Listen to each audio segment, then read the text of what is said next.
अटक करा, अटक करा, अटक करा, अटक करा,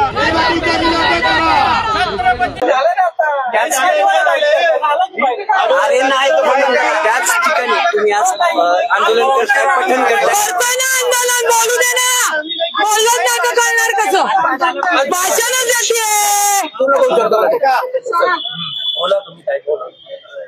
मुळामध्ये काल अचानक दिवाळीच्या शुभ मुहूर्तावर खासदार मेधा कुलकर्णी यांनी इथं येऊन जी स्टंटबाजी केली त्याला विरोध म्हणून आणि एक खासदार जबाबदार लोकप्रतिनिधी असताना सुद्धा बेकायदेशीर कृत्य त्यांनी जे केलं ते बेकायदेशीर कृत्य असं हिंदू मुस्लिम समाजात ते निर्माण करणे, पुणे शहरातली सामाजिक सलोखा बिघडवणे ही घटना त्यांनी केलेली आहे. म्हणून त्यांच्यावर गुन्हा दाखल झाला पाहिजे. आता त्यांनी जो ट्विट केला की आमची मुस्लिम भगिनी नमाज पडते आतमध्ये वगैरे, मुळामध्ये हा शनिवारवाडा मराठा सम्राट पेशव्यांचा मुख्यालय होतं. पेशव्यांनी हे विजयाचंच प्रतीक आहे. हे पेशव्यांनी छत्रपती शाहू महाराजांकडनं परवानगी घेऊन इथे मच्छी बाजार बसायचा त्यांच्याकडनं विकत घेतली. आणि ही जी काही मजारच्या विषयी ते काल बोलले की कुणी येतं मजार बांधतो, हिरवा रंग देतात, हे करतात, तर ही मजार मी आज पूर्ण जबाबदारीने सांगते 1936 मध्ये पुरातन विभागाने प्रत्येक पुणे शहरामध्ये जिथे जिथे पीर आहे किंवा दर्गा आहे त्याच्या नोंदी आहेत. जसं मुस्लिम समाजाच्या दर्गाची नोंद आहे तसं हिंदूंच्या पण मंदिरांच्या नोंदी आहेत. त्याच्यामुळे 1936 पासून असलेली मजार एक खासदार येतात आणि असं वक्तव्य करतात हे त्यांना अशोभनीय आहे. ज्या हिंदूवादी संघटनांनी जिथे ते आंदोलन केलं त्यांना लोकशाहीने अधिकार आहे, त्यांच्यावर पोलिसांनी गुन्हे दाखल केले असते, परंतु मेधा ताईंनी तिथे येऊन चुकीच्या बेकायदेशीर कृत्याला खत पाणी घातलेलं आहे आणि हे कुठलाही पुणेकर सहन करणार नाही. पुण्यामध्ये गुन्ह्या गोविंदाने हिंदू मुस्लिम सिख ईसाई सगळं आधीपासून आनंदाने राहत आहेत आणि राहणार आहेत. हे जे काही वातावरण त्यांनी बिघडवलेलं आहे आणि काल जे म्हणत होते फक्त हिंदूंना शनिवार वाड्यात परवानगी द्यायची, मला तुमच्या माध्यमातून सांगायचंय मेधा ताई तुमच्या बापाचा शनिवार वाडा नाही, हा आमच्या बापाचा म्हणजे छत्रपती शिवाजी महाराज यांचा आहे. त्यांच्या पेशवे हे त्यांच्याकडे पेशवे म्हणून होते त्यावेळेला. अजून जर इतिहासात मी मागे गेले तर अनेक पुरावे घेऊन येऊ शकेल, पण मला हा काही वादाचा किंवा कुठल्या एखाद्या समाजाला दुखवायचा त्यांच्यामध्ये ते निर्माण करायचा अजिबात प्रश्न निर्माण होत नाही. परंतु मेधा ताई शिक्षिका असून सुद्धा, कायद्याचं ज्ञान असून सुद्धा, विद्यार्थी घडवणारे असून सुद्धा जाणीवपूर्वक त्यांनी ही जी घटना केली आहे. माझी पोलिसांना विनंती आहे, तुम्ही जर खासदार मेधा ताईवर गुन्हा दाखल नाही केला, आता आम्ही पुण्यामध्ये दिवाळी चालू आहे, लोकांना त्रास नको म्हणून अत्यंत सामंजस्यपणे भूमिका घेतलेली आहे. जर पोलीस यंत्रणा खासदारबाईला खतपाणी घालत असतील तर खासदारबाईसह पोलिसांना सुद्धा कोर्टात खेचील, कारण का पोलीस असो, मंत्री असो किंवा सर्वसामान्य लोक असो हे संविधानात आणि कायद्यानुसारच चालतात. तुम्ही आता इथे पठण करणार आहात, हिंदू मुस्लिम ख्रिश्चन धर्मियांची लोक तुम्ही केली प्रार्थना, मी हनुमान चालीसा मनातल्या मनात म्हणणार, यांनी दुआ केली, हे मायकल यांनी प्रार्थना केली, असे जे जे इतर सगळ्या धर्मातले आमचे जे आलेले आहेत सर्व जातीचे बंधू भगिनी ते प्रार्थना करणार आहेत.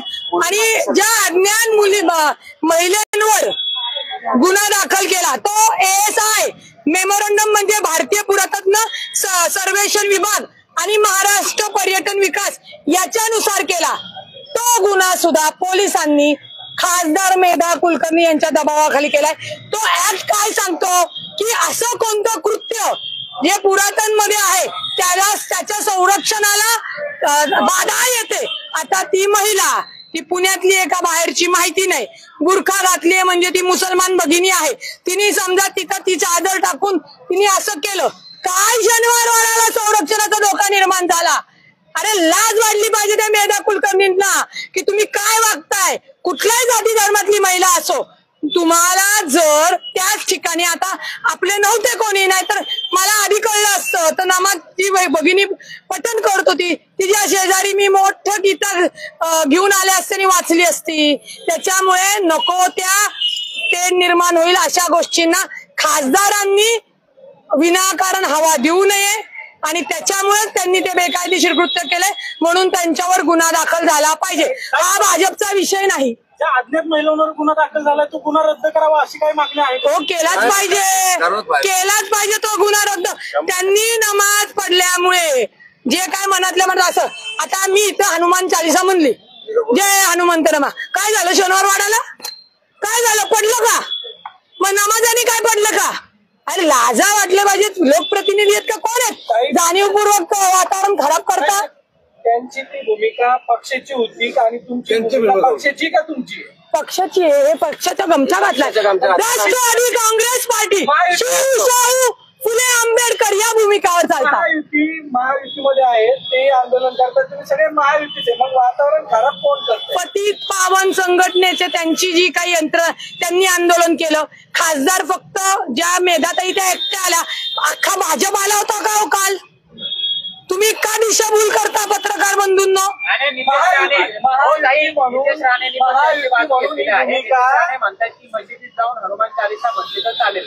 मुळामध्ये आपल्या मंदिरामध्ये नमाज येऊन म्हणली का? नमाजच्या म्हणजे दर्ग्यामध्ये जाऊन हनुमान चालीसा म्हणली का? हे जे बेताल वक्तव्य करणारे आहेत भाजपमध्ये वाचाय, त्यांना त्यांचे मुख्यमंत्री ताकीद देतील.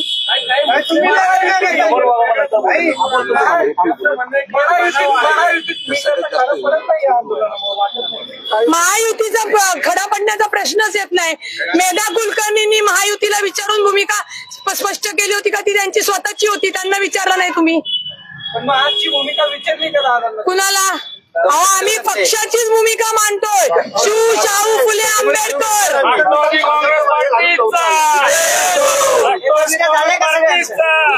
आणि महायुतीमध्ये भाजप संविधान मानत नाही असं तुम्हाला म्हणायचंय का?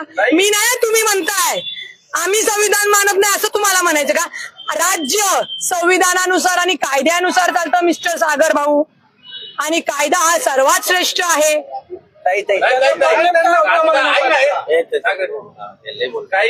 कार्यकर्ते इथं आले होते, त्यांचं म्हणणं आहे की त्या महिला मुस्लिम नव्हत्याच, भाजपचंच काहीतरी नका मानून आले. मग आता गुन्हा दाखल केलाय, त्याचा तपास होऊ द्या ना. पडतच नाही. बरोबर आहे. मग आता गुन्हा दाखल केलाय अज्ञात महिलेच्या विरुद्ध, पोलिसांनी त्याचं सत्य समोर आणावं. असंही असू शकतं की महिलांना बुरखा घालून तिथं त्या कृत्य करायला, आणि बरोबर वर्ण कसं काही शूटिंग होतं, वर्ण कशा काय मेधाताई येतात, सब प्लॅन हे हळूहळू बाहेर येईल. पण तोपर्यंत समाजामध्ये वातावरण खराब होऊ नये ही राष्ट्रवादी काँग्रेस पक्षाची भूमिका आहे आणि ती आम्ही तुमच्या समोर मांडली. मेधाताईला ना होतच दिसतंय तसंच सागर भाऊ. सामाजिक ते निर्माण करण्याचा प्रयत्न आहे, याच्यावर राईटचे गुन्हे लागावेत असं वाटतं का तुम्हाला? याच्यावर दोन समाजात, दोन धर्मामध्ये तेढ निर्माण करणे आणि सामाजिक शांतता बिघडवणे हे गुन्हे दाखल होतात. राईटचे गुन्हे दाखल व्हायला मी वकील आहे येण्यासारखी बडबड करणार नाही. हे दोनच गुन्हे दाखल होतात. आधीपासून त्या पण मुस्लिम होत्या, आधी शनिवार वाड्यात आधीपासून राहत होत्या ना, मग आता काय प्रॉब्लेम? एक्झॅक्टली. त्यांनी सुद्धा पेशव्यांनी जात धर्म नाही बघितला तर मेधाताई पाहणाऱ्या कोण? हाच आमचा प्रश्न आहे. जैन बोर्डिंगचा विषय मोठ्या प्रमाणात पुण्यातला आणि त्याच्यावरून लक्ष हटावं म्हणून हे सगळं नाही, ते मला माहित नाही. हे मेधाताईंनी काय केलं हे तुम्हाला त्याच सांगू शकतो. कोणीही ही मजार काढू शकत नाही. 1936 सालातली आहे. तिथं दिवावाती जे काही मुस्लिम बंधू असतील ते करतात. तुम्हाला माहिती का? अहो, तो मराठा साम्राज्याचा भगवा आहे आणि मुस्लिम बंधू ते स्वीकारतात. तो हिरवा जो आहे तो त्यांचे तेज. तुम्हाला माहिती का? शनिवारवाड्याच्या तिथं पुढे गेलात गणपतीचं, अहो ऐका ना, पतित पावन लिहिलंय का त्याच्यावर? पतित पावन. बरं ठीक. मग पोलिसांना काढायला लावील. पोलिसांचं काम आहे. पोलीस काय झोपा काढायला का इथं? जबरदस्ती तो झेंडा बांधायला लावला सगळ्या आंदोलकांनी प्रेशर करून. आज तुम्ही त्याच्या विरोधात आंदोलन करताय. आज तुमची काय भूमिका आहे? पोलिसांनी कायदा सुव्यवस्था राहण्यासाठी पोलिसांनी तो काढावा आणि पोलीस ते काढतील. पोलिसांनी काढायला लावला पाहिजे.